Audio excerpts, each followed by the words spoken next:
John Shine had been up since 3 a.m. on the morning of July 26, 1875, and his fatigue was steadily growing. Shine was a stage driver who was guiding his coach through Calaveras County, California. He was 27 years old, a veteran of the Civil War, and in his prime. It was a good thing he was an experienced driver. The route he was taking that day required poise and experience. He and his team of horses departed the town of Sonora, California earlier that day.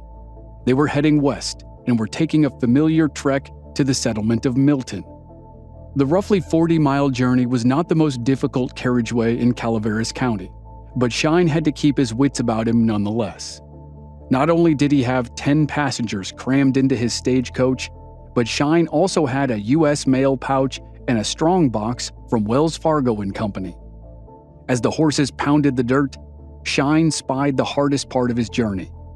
Funk Hill, which sat 4 miles east of a mining town with the cheeky name of Copperopolis, was arguably the steepest part of the route. Shine coaxed his team of horses up the hill's incline. At first, the ascent was not memorable. As Shine cautiously piloted his stagecoach up Funk Hill, he thought the most difficult part would be protecting the horses from exhaustion. 20 miles into the journey, he and his team were doing well until an unexpected interruption changed Shine's day and the Old West forever. As the loaded stagecoach rolled slowly along, John Shine suddenly yanked on the reins. In front of him stood a figure unlike any he had ever seen. The mystery man's face was shrouded in a mask made out of a flour sack, which featured 2 jagged holes for the eyes. The man wore a dirty white duster and a pair of boots which were wrapped in cloth to hide his footprints. Slung across his back was a lever-action Henry rifle. Shine and his passengers took in the sight, but all of them inevitably turned their gaze to the hollow and ominous twin barrels of the double-barrel shotgun that the man pointed at the stagecoach. As Shine slowed the stagecoach, he and the passengers also noticed rifle barrels poking out of the brush on both sides of the road. A young miner in the stagecoach foolishly tried to draw his gun, but he stopped when the masked man shouted, "If he dares to shoot, give him a volley, boys." Undoubtedly, some of the eyes of the passengers flitted back to the gun barrels in the brush. It certainly appeared as though the stagecoach had rolled into a well-laid ambush. Of the 10 passengers on board the stage that day, 8 of them were women and children. One of the women was convinced the man was there to rob them of their possessions, so she threw her purse out the window. In what would be one of the many surprises that day, the bandit picked up the purse and returned it to the female passenger. In a deep, low voice, the robber said, "I do not want your money. I only want boxes." Shine tossed the Wells Fargo Express box down to the bandit. The driver then grabbed the mailbag and lowered it as well.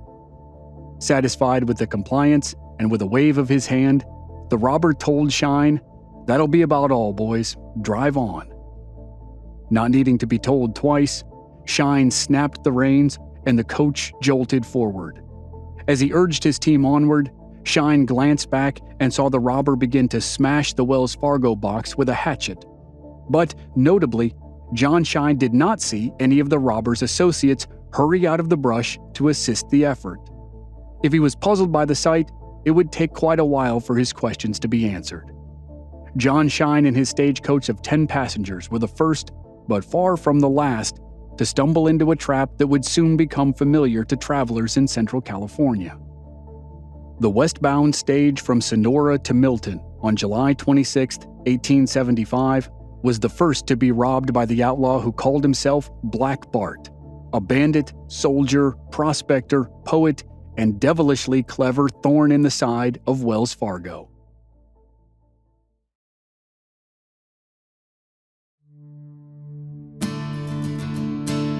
From Black Barrel Media, this is Legends of the Old West.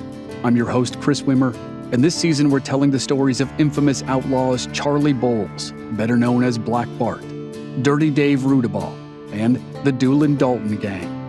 This is Episode 1, Black Bart, Part 1 of 2, The Outlaw Poet.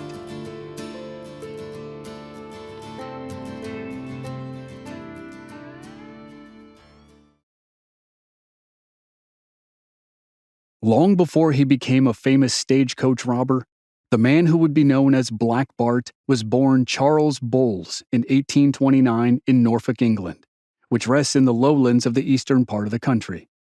Boles was the third of 10 children. When he was about 2 years old, Charles, who was often called Charley, moved with his family to the United States. Charley's father bought a farm in Jefferson County, New York. Little is known about his childhood, but it's likely, based on his later actions, that he received some formal education and learned proper etiquette. His ability to write, his talent with language, and his sophisticated demeanor did not develop through laboring on a farm every day from dawn to dusk. When Charley was 20, he caught the fever that was racing across the United States, gold fever. In January 1848, right before the Mexican-American War ended, gold was discovered in Northern California. By 1849, news of the discovery had circled the globe. People from all walks of life, but most often young men, lit out for California.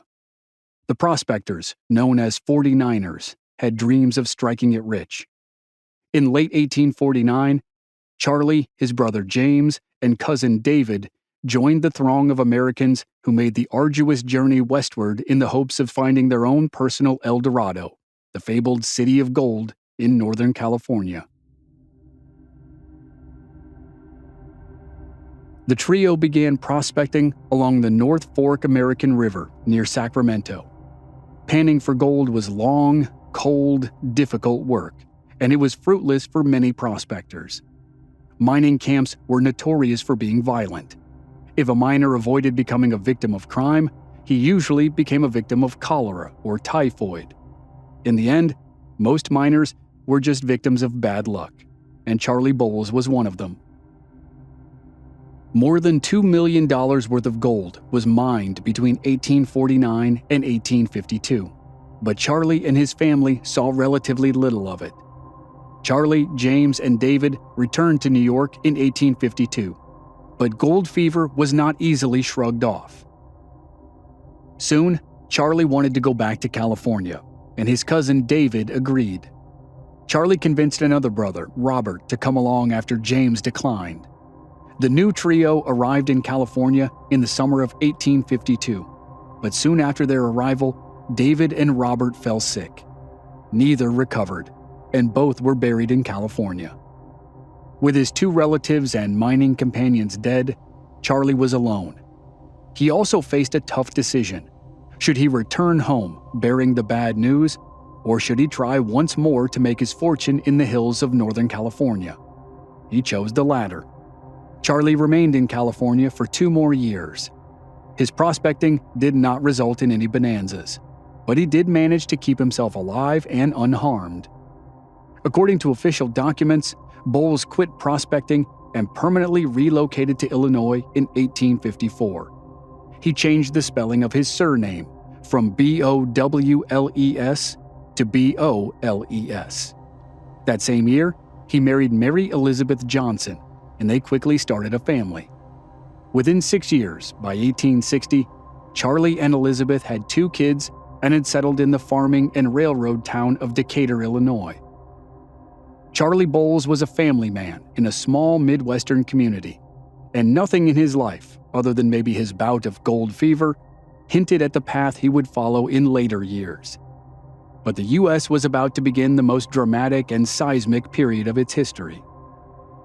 When the American Civil War began in April 1861, Charley Boles was 32 years old, and his wife was due to deliver their 3rd child in June, so Charley did not rush off to the war. In 1862, Charley enlisted at the age of 33, and he joined the 116th Illinois.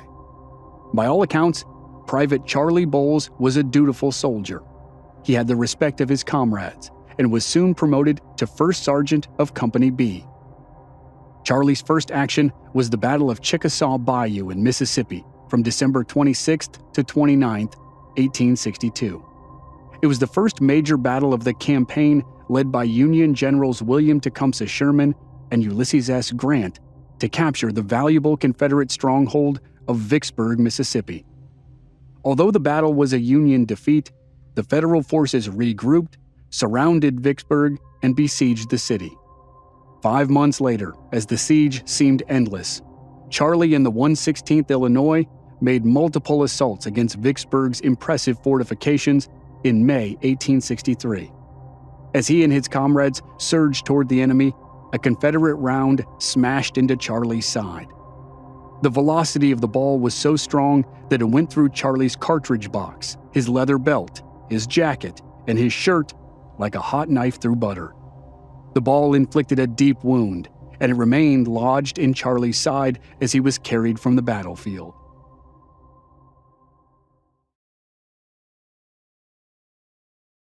Remarkably, Charley's wound did not become infected. He remained with the 116th as the regiment continued to fight in major military campaigns.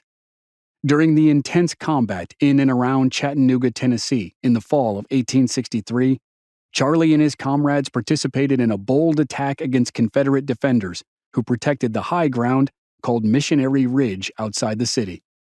Caked in soot and blood, Charley and his men helped the Union Army achieve a massive victory. Because of his bravery, Charley received 2 battlefield promotions. He achieved the rank of brevet first lieutenant and fought throughout the remainder of the war.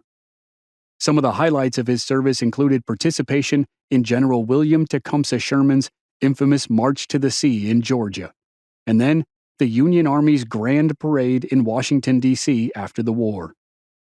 Charley Boles returned home with the 116th Illinois after the regiment was discharged from service on June 7, 1865.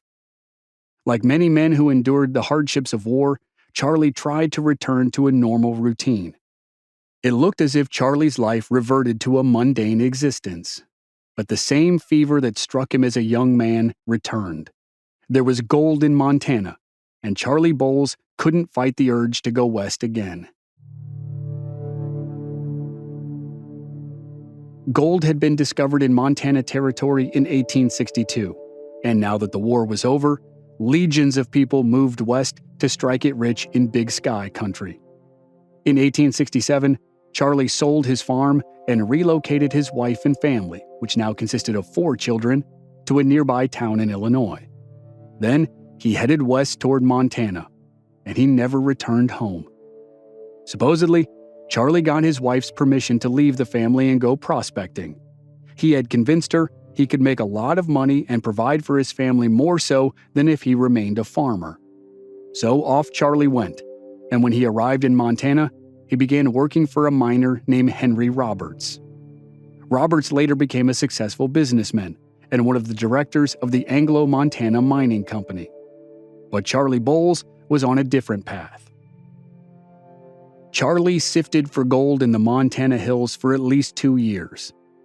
In August 1871, Charley wrote to his wife and told her that he had made his stake. He had apparently accumulated enough gold to provide for his family, as he had promised. But in the same letter, he also informed his wife that something had made him vehemently angry. According to Charley, several men approached him and asked if he wanted to sell shares in his mining operation. Charley declined. The men didn't seem to appreciate the response, and they trudged away. 2 days later, the water flow that Charley needed to be able to sift his gold began to decrease in volume. Eventually, it slowed to a trickle, and then it stopped completely. The men he had rebuffed bought 2 claims upstream and dammed the water. Charley was outraged, and he soon discovered that the men were associated with Wells Fargo and Company. Wells Fargo is a recognizable name today in banking and business, and it was the premier banking and express organization in the American West. In the West, Wells Fargo shipped payroll for businesses. It delivered mail that often contained cash, and it drove travelers to their destinations in its iconic stagecoaches. But unbeknownst to the company, it had just made an enemy of Charley Boles. The company, of course, knew nothing of Charley Boles. He was just one miner among thousands in the West. But in Charley's letter to his wife, he said he was going to, quote, take steps to rectify the injustice. It took time for Charley to begin to execute his plan, but when he did, it quickly became clear that Wells Fargo was his primary target.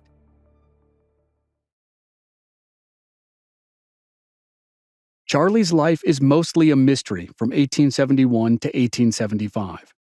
Information about his actions and exploits are scant in the historical record.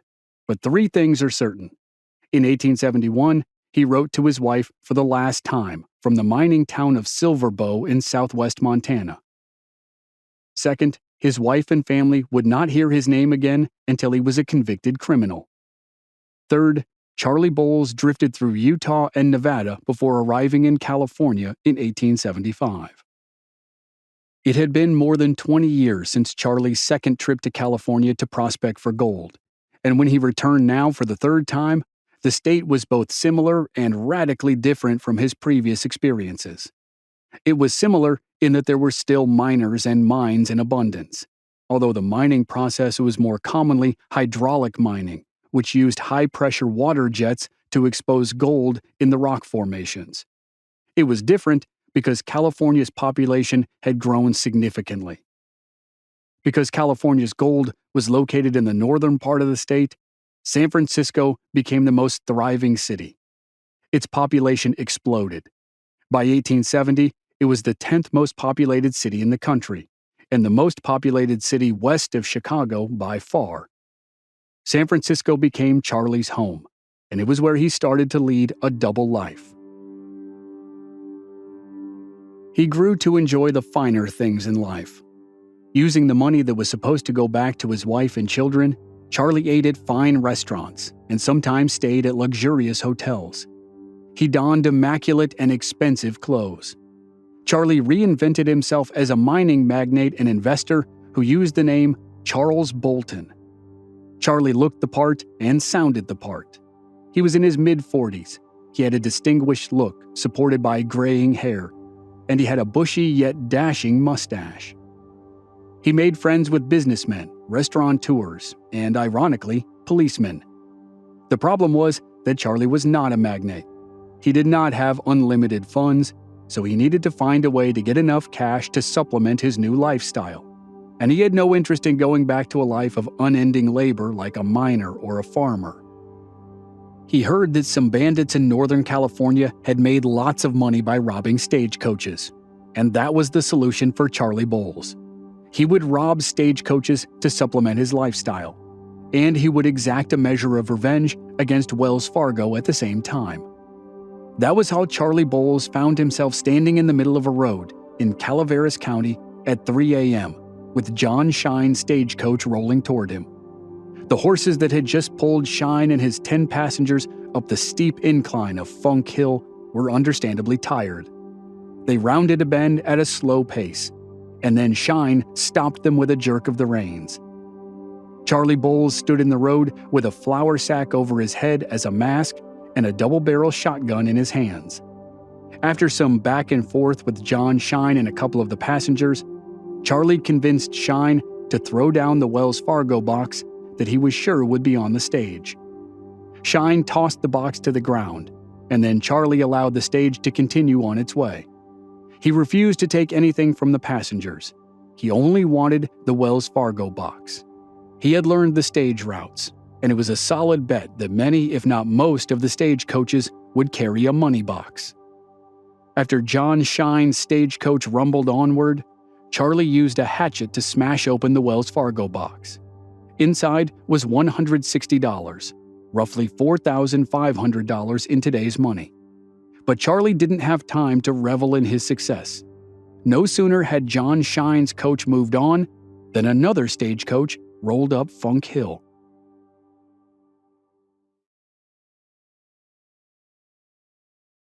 Donald McLean, the driver of the second stagecoach, was taking several passengers from Sonora to Milton. Despite Charley's knowledge of the stage routes, he wasn't expecting another coach that night. And McLean definitely wasn't expecting to turn the corner and be confronted by a highwayman. Charley, still wearing his mask, leveled his shotgun at McLean. He politely requested the Wells Fargo box. McLean calmly told the masked bandit that the coach was a private stage and did not have an express box. Instead of cursing or robbing the passengers, Charley took a step back and waved the coach on. McLean did not need to be told twice. He snapped the reins and hurried his team onward. When McLean's stage was out of sight, Charley took off. And it was a good thing he did, because McLean's stage soon encountered John Shine's stage. Shine had paused his coach while he and his two male passengers debated if they should go back and confront the desperado. With McLean and his passengers present, the men thought they had enough firepower to go after Charley and his gang. Everyone had seen the gun barrels sticking out of the bushes along the sides of the road, and Shine's group had heard Charley shout to his crew of robbers. When Shine, McLean, and their impromptu posse hurried back to the site of the robbery, they learned the truth of their experience. Charley Boles had vanished. All that remained was the splintered Wells Fargo box, the mail pouch, and the rifle barrels that were still peeking out of the brush. It seemed impossible to believe that the gang members would have left their rifles behind, and of course they didn't. There was no gang and there were no rifles. As Shine approached the shrubs, he realized it was all a trick. The rifles were just sticks. Surviving accounts don't specify that the sticks were coated with black paint or shoe polish, but they probably were. In the darkness of 3 o'clock in the morning, sticks painted black could easily have tricked the passengers. Like the flour sack mask and the shotgun, the fake firearms would be a trademark of Charley's criminal career. He worked alone, and he used his brains instead of brawn. To that end, another hallmark was his simple plan to literally cover his tracks. In that first robbery, he wrapped his boots in cloth to prevent them from leaving distinguishable footprints.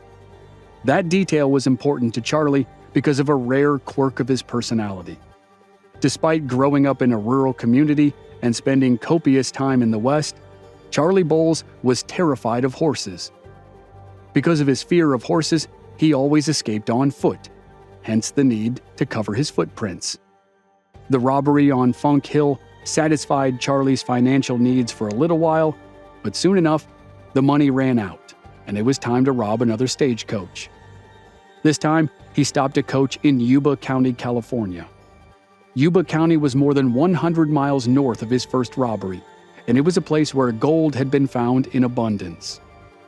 Wells Fargo coaches raced across the area, and the next unlucky stage was driven by Mike Hogan. He was taking his coach from San Juan to Marysville, north of Sacramento. Mike Hogan's stagecoach had been robbed on December 15, 1875, by a man armed with a rifle. On December 28, 1875, Hogan's stage was robbed again as it rounded a bend. But this time, it was robbed by Charley Boles. Like Charley's first robbery, he was brandishing his double-barrel shotgun and using his flour sack mask. Hogan pulled on the reins, and Charley set to work demanding the Wells Fargo Express box and the mail sack. The driver complied, and after the desired items were tossed down from the stagecoach, Charley sent the coach onward. The money was enough to hold Charley over, so he decided to lay low as the calendar turned from 1875 to 1876. During the winter, he continued to act as the stylish and respectable Charles Bolton in San Francisco. When the money ran out in May of 1876, he went out robbing again. But it would be a long time before he robbed multiple stagecoaches in a single year. He seemed to begin a pattern of one robbery per summer. And during the second in the pattern, he started to write his own legacy and legend.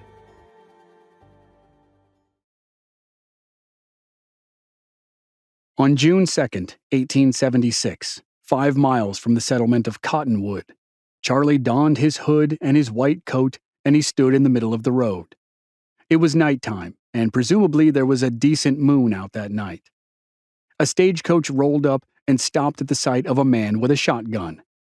Charley demanded the express box and the mail bag. He kept his shotgun trained on the driver as the man nervously tossed down the items. Charley sent the coach on his way, and he laid low for a year.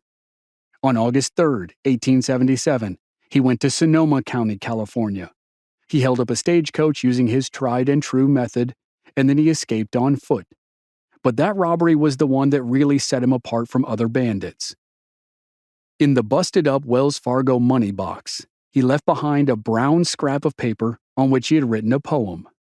It read, "I've labored long and hard for bread, for honor and for riches, but on my corns too long you've tread, you fine-haired sons of bitches." It was signed Black Bart, 1877. Charley gave himself the famous nickname, and he became the outlaw poet. But he waited a year before he showcased his literary talents again.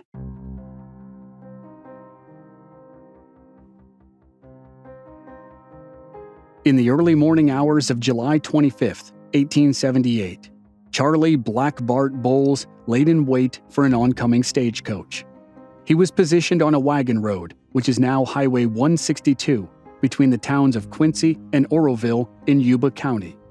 He knew the area well, and he had hoped to rob a stagecoach that carried gold, which was being shipped from the local mines. As a stagecoach drew near, Charley raised his shotgun and shouted, "Throw out the box." The driver halted the coach and did as he was told. When Charley had the express box, he told the driver to move on, which the driver gladly did. When a posse found the empty express box, they also found a new poem, which read, "Here I lay me down to sleep, to wait the coming morrow. Perhaps success, perhaps defeat, and everlasting sorrow. Let come what will, I'll try it on. My condition can't be worse. And if there's money in the box, 'tis money in my purse." The poem was signed Black Bart, the Poet. Charley Boles was not the most prolific highwayman in the West, at least not yet, but he was certainly one of a kind. With his signature dress style and methods during his robberies, and now his poems and his nickname, Wells Fargo detectives knew they were looking for a distinctive figure. Whether it helped detectives or not, the Black Bart nickname originated in Charley's adopted home of San Francisco. Charley borrowed the name from a short story that had been published 2 years earlier. The story was written by San Francisco lawyer William Rhodes, and it featured a cavalcade of villains. One was a stagecoach robber named Bartholomew Graham, who went by the alias Black Bart. By the summer of 1878, the real bandit who was using the name of the fictitious bandit started to draw more attention from authorities in Northern California. Wells Fargo, the U.S. Post Office, and the state of California pooled their resources and offered an $800 reward for the capture of Black Bart. Today, that would be more than $23,000. And it didn't work.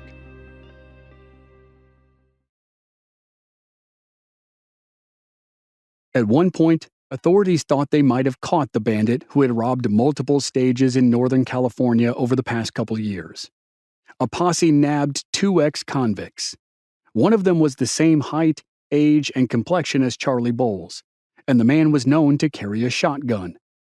Both ex-cons were soon convicted of possessing stolen property, but neither was Black Bart, the poet.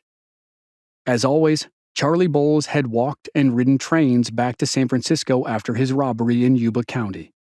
He enjoyed himself in the big city, but the allure of more money drew Charley back to the winding roads of Northern California.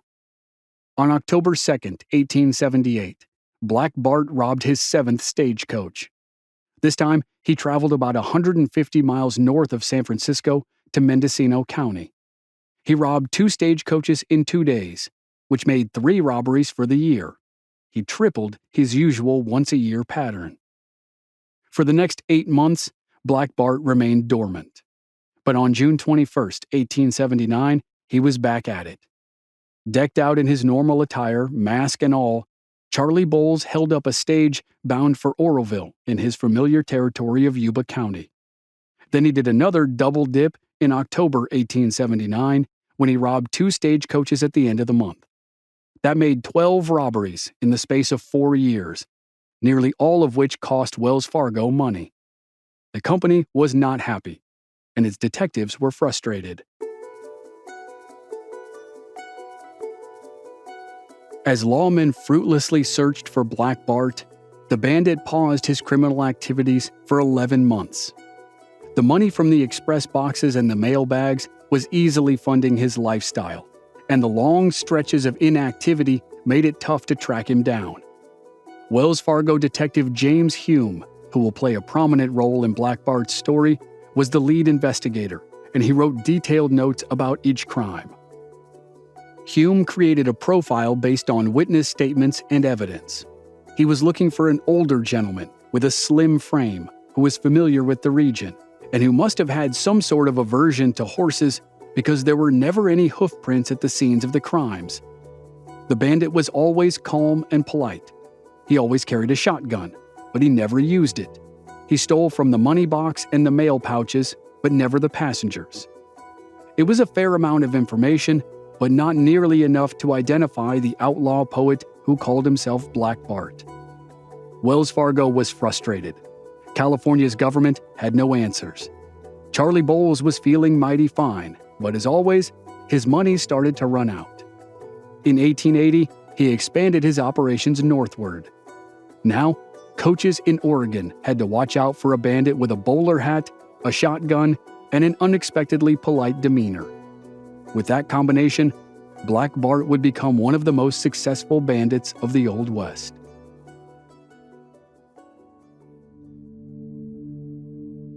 Next time on Legends of the Old West, Charley Boles ventures up to Oregon and then returns to his home territory of California. He continues to frustrate detectives as he robs stage after stage. But nothing lasts forever, and Detective James Hume finally gets a lead on the masked bandit whom he has tracked for years. That's next week on Legends of the Old West.